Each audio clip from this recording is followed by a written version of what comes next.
Hey everyone, let's start our video for the alternating current from where we have left yesterday. So guys, कल हमने अपना topic जो है वो last किया था कि फ्रिक्वेंसी या फिर वेवलेंथ की वैल्यू हम कैसे फाइंड करते हैं from the given EMF equation of alternating current. हम स्टार्ट करते हैं कि मीन वैल्यू या एवरेज वैल्यू ऑफ करंट होता क्या है। सो गाइस, एवरेज वैल्यू या मीन वैल्यू ऑफ करंट वो करंट होता है जैसे कि एक एसी साइकिल है। जो एसी साइकिल है वो वेरिएबल रेट से अपना करंट फ्लो कराती है, वो भी फुल साइकिल में।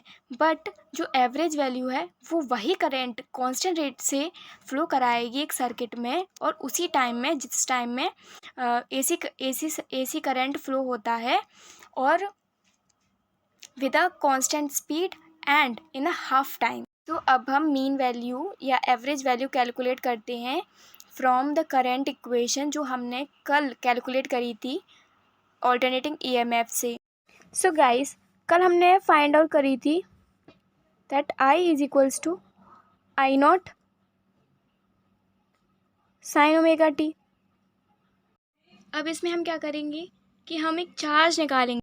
सो जो चार्ज है, मान लीजिए डी क्यू चार्ज है, वो फ्लो कर रहा है किसी भी साइकिल में, एसी की साइकिल में एट टाइम डी टी।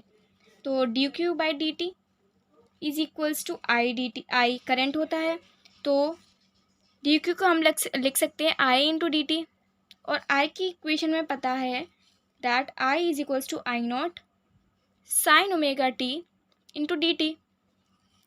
अगर हम इस इक्वेशन को इंटीग्रेट कर दें 0 टू क्यू, और जो टोटल चार्ज निकाल रहे हैं वो हाफ साइकिल में निकाल रहे हैं T/2, क्योंकि अगर हम फुल साइकिल में निकालेंगे तो एवरेज टाइम 0 हो जाएगा। वो मैं अभी आपको बताती हूँ कैसे। तो अगर हम ये सॉल्व करेंगे तो I naught is a constant. Sine omega T को हम लिख सकते हैं, जब इंटीग्रेट करते हैं साइन ओमेगा टी तो वो होता है minus of cos omega T, and omega T को हम अपॉन ओमेगा कर देंगे, और D T into T is T only. So now I not is into, अब हम upper limit minus lower limit कराएंगे, इंटीग्रेट करते हैं तो ये आएगा minus of cos omega into T is T/2 by omega, minus and minus minus gate plus, cos into zero by omega. Cos zero is 1, it is I not into cos omega T/2 या upon omega gives, omega को लिख सकते हैं हम 2π/T, 2π/T into T/2 upon omega, plus it is 1 upon omega. अगर हम omega common निकाल लेते हैं इसमें तो आएगा it is T and this is cos pi, and this cos pi is -1 is +1, so we will get 2I naught by omega. So the charge flow in the half cycle is this much. So अब हम जानते हैं कि जो charge होता है वो होता है current into time, and time जो हम ले रहे हैं वो हाफ साइकिल के लिए ले रहे हैं। सो हमने जो चार्ज की वैल्यू निकाली है वो है 2I not by omega, and I into जो टाइम है वो है T/2। तो अब इससे हम करंट की वैल्यू निकालेंगे तो वो हो जाएगी it is to 4I naught upon omega into T, and if we calculate this omega is 2π/T, so we will get 4I naught upon 2π/T. It is in divide, so it will get multiplied, and this is also T, so T and T get cancelled, 2 and this 4 get cancelled, which we get 2I naught by pi. So this average value can also be written as 0.637 if we solve this given equation is I naught. Hope you understand this. So जो average value of current है वो एक constant value है। ये जो हमने अभी prove किया है वो उससे यही प्रूव होता है। इसलिए अब हम एवरेज वैल्यू को कहते हैं कि वो कांस्टेंट करंट जो फ्लो हो रहा है उस साइकिल में जिसमें ईजी फ्लो हो रहा है विद वेरिएबल रेट, पर जो एवरेज करंट है वो क्या है, constant current. Hope you understand. इसी तरीके से हम EMF की वैल्यू निकाल सकते हैं। EMF की वैल्यू भी वही आएगी 2E0/पाई। अब हम पढ़ते हैं कि RMS वैल्यू क्या होती है। जो RMS वैल्यू है वो एक कांस्टेंट वैल्यू है जो कि एक सर्किट हीट प्रोड्यूस करता है इन अ गिवन रजिस्टर। ठीक है, इस तरीके से एक ऑल्टरनेटिंग सर्किट प्रोड्यूस करता है एक रजिस्टर में उतनी ही हीट। अब हम कैलकुलेट करते हैं वैल्यू ऑफ RMS।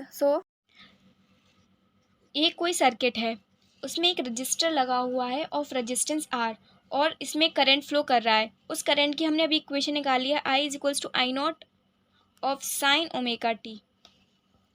अब हमें निकालना है कि एक रजिस्टर में कितनी हीट प्रोड्यूस होगी।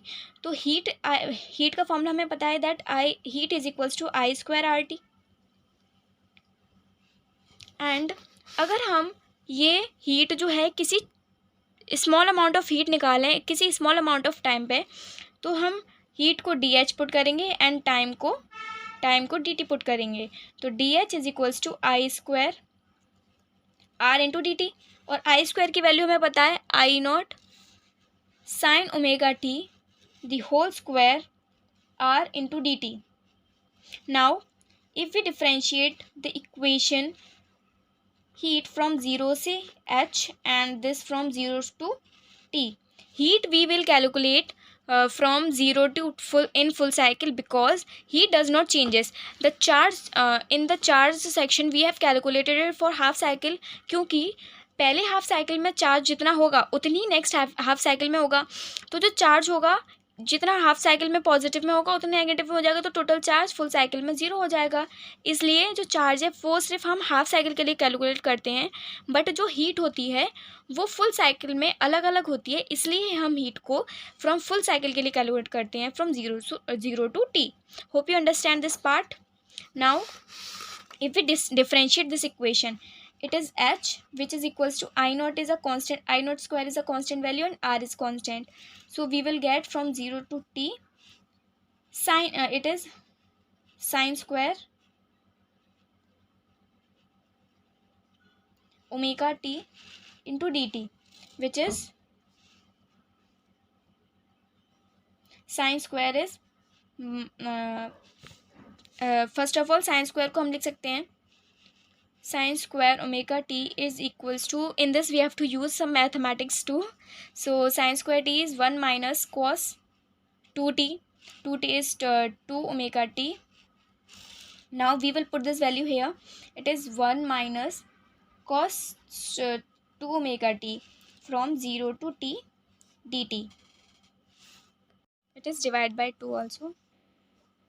So here I0 square r 1 by 2, we will separate these two terms 0 to t and minus 0 to t cos 2 omega t by 2 dt. So we will get I0 square r into 1 upon 2 into t, it is t, and minus we know cos 2t is sin 2 omega t by this 2 will come here, it is 4 omega from 0 to t. So if we put the upper limit and lower limit, we will get t by 2 minus 1 upon 4 omega sin omega को हम लिख सकते हैं 2 omega से omega काट सकते हैं and this 2 sorry we cannot cut this omega, so we have to calculate the value. It is sin 2 pi by t into t.